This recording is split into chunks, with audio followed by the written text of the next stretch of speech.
I'm truly humbled and honored to be speaking today with someone that I admire, who has an amazing, powerful story, Immaculee Ilibagiza. Yeah. Is that right? And before 1994, you lived in Rwanda, had a pretty normal life, beautiful country, wonderful family, school, friends.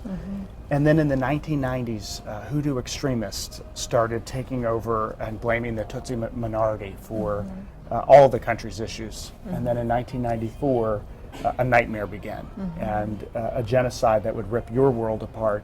And we don't have time to go into all the details. Your story is very compelling in your book, but you found yourself hiding in a bathroom with 7 other women. What was that bathroom like? It was a small bathroom. It was 3 by 4 feet. 3 by 4 feet Yeah. with 7 women. 7 women. The younger was 7 years old, and the elder was 55. So it was teenagers and the little one, and just tiny. Well, you found yourself not knowing how long you'd be there for 90 days, and some people might think you were just hiding in a bathroom, but it wasn't that simple. It wasn't like a safe place. No. You knew that they were looking for you. They were chanting your name. There were people just searching that house over and over. I remember one powerful quote that you say, that somebody was saying, I've killed 399 cockroaches, and I'm looking for Immaculee to be the 400th or something like that. I mean, just horrible. Obviously, the fear is one thing, but you knew these people. So the betrayal must have been remarkable.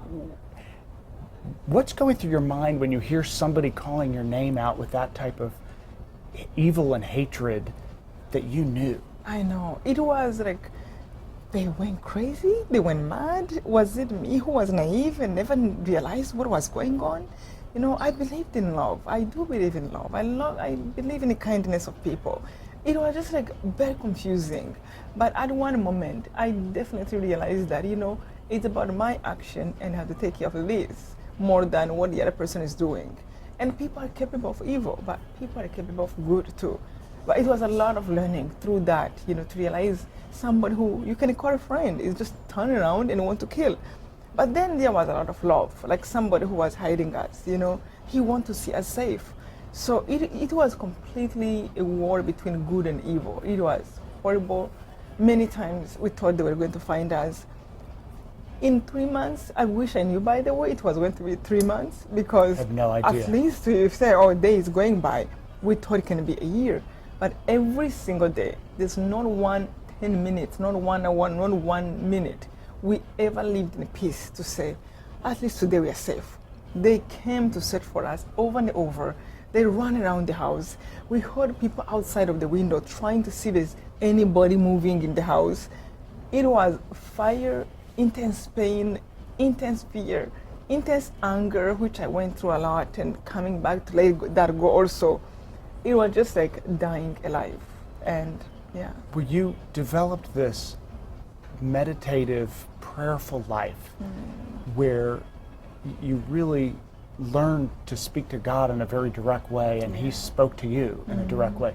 Tell me about your spiritual walk and how that felt, because the voices back and forth that you write about with such beautiful drama of what that was like. Yeah, you know, it really, again, like I said, this whole experience taught me so much, so much. It is the reason I do retreats, I do speak, and I continue to write, because you can't know what is it like unless you are there, or you hear it from that person who have been there and what really goes through your mind and your heart. So I went through a lot of, first, I realized in that bathroom, especially when we're coming closer to God, to die, that I don't even believe in God. Because the voice is telling me, there is no God. Who convinced you God was there? But there's another one on the other side that's like, no, don't give up. There is God. Ask Him to give you a sign that He's there. So the battle even to ask God, if you are there, just show me. I just want to believe in you. And all my life I prayed, but I realized that my faith was not that strong. I wasn't really sure that there was a God. But when I got the first sign that God is there, I started to speak to Him like I'm speaking to you. Why did you create us? Why are we here? I really took my faith very seriously. And God is there. I truly believe it. And if He is there, He will answer. And I have told my friends who go through hard time, like, dare to ask questions. Right. You can't just see him physically, but where are you? And I know you're listening to me. And there will be a sign. And it was beautiful to pray, to know that there's someone who is rooting for you, who doesn't like evil that is happening, but who loves people. Yeah. Well, when you got out of that bathroom and finally got out, what had happened to your family and friends? When I came out, it was 3 months later, 91 days later. The very first night, I found out everybody in my family was killed. Those I left behind. I have had dreams, surprisingly, about that from God, saying, you know, when you come out, this will be, but if you continue to love me and to trust me, I will be there for you. 1 million people was dead. Everywhere was dead bodies. And dogs were eating people. It was the worst thing you have seen. But the prayers I said and where my mind was, you know, that there is evil. People are capable to do good and evil. And not one is evil totally. Because people change. Look at me in the bathroom. I was growing from anger and letting it go. I was growing from, this is my friend, oh my God, it's not. So people are capable to change.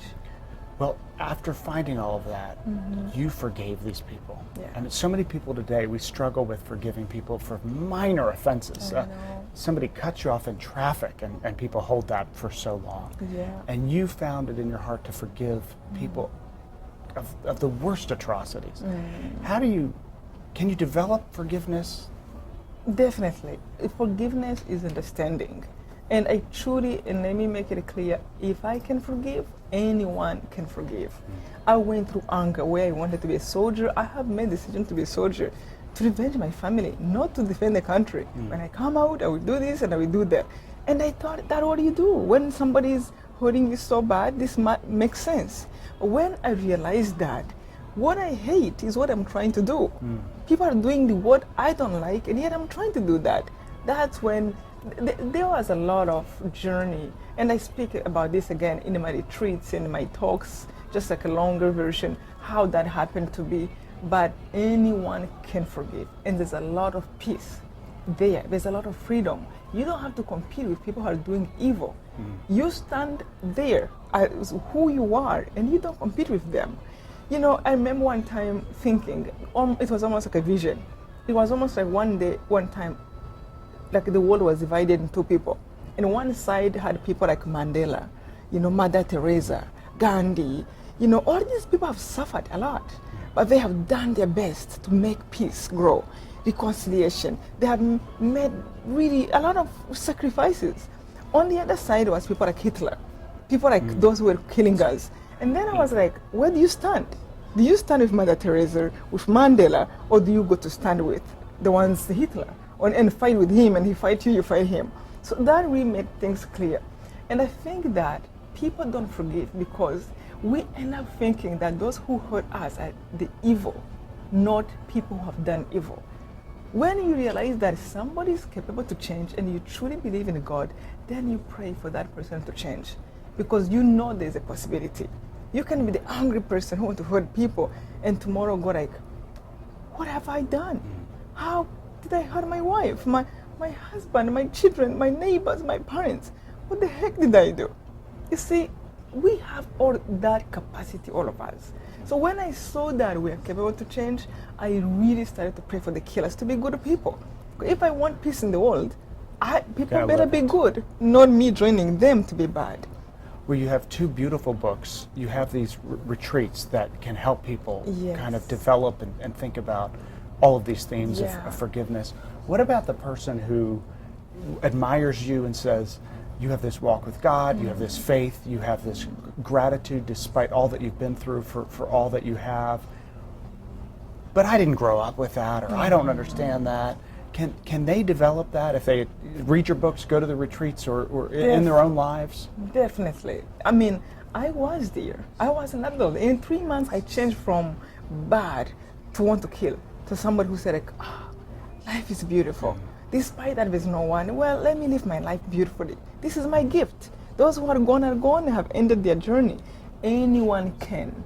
It can take a split second to realize, like, whoa. And like I said, it's the reason I do this retreat. When I spend a day and a half with people, in the end, people have written to me many, many letters, thousands of letters, and say, my life changed. Because of Something this. happened there.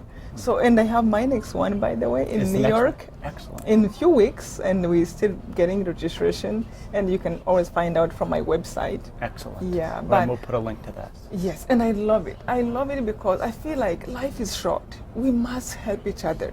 Like I said, when I realized that people are capable to be good, to change, to realize something, I thought I may be a part of that, to incite that change. I can't just sit and complain about who is doing wrong and how bad they are. No, do something about that. Like this interview, thank you so much Thank you. for willing to talk about this. It's such a powerful story, and it can help so many people not just realize what evil is, but also that love can conquer it. That's And it. and your name, your parents named you Yeah. Immaculee Ilibagiza, and it means what?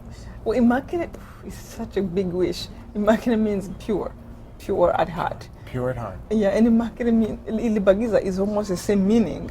It means beautiful in body and soul. So, And you are beautiful in body and soul. Oh, Thank you you're so so much kind. for coming and thank talking you. to me. Thank you.